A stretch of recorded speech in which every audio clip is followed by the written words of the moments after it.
పచ్చటి పొలాలు, నదీ తీరాన ఉన్న మట్టి గృహాలు, వానరసాల చెట్లు, కోడిగూడ్ల గోల. ఇది కృష్ణాపురం అనే చిన్న గ్రామం. ఈ గ్రామంలో ఓ గుడిసెలో నివసించే వ్యక్తి ఉన్నాడు. అతని పేరు రామయ్య. అతడు కేవలం ఒక మట్టి గుడిసెలో ఉండేవాడేగాని అతని పేరు గ్రామంలో ఎంతో గౌరవంగా పలుకుతారు. రామయ్య వృత్తిపరంగా ఒక సాధారణ రైతు. అయితే అతని చేతిలో ఉన్నది కేవలం 5 ఎకరాల పొలం మాత్రమే.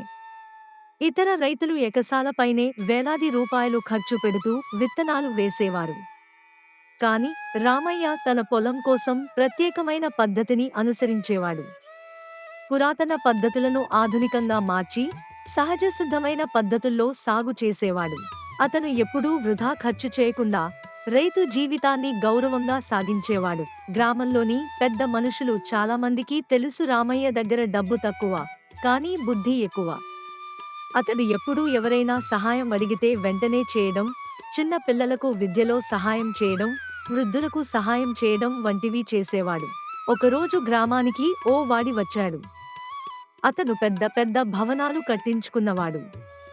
అతను రామయ్యను చూసి, నీకు ఇంత నైపుణ్యం ఉంది, కానీ నువ్వు గుడిసెలోనే ఎందుకు ఉంటావు?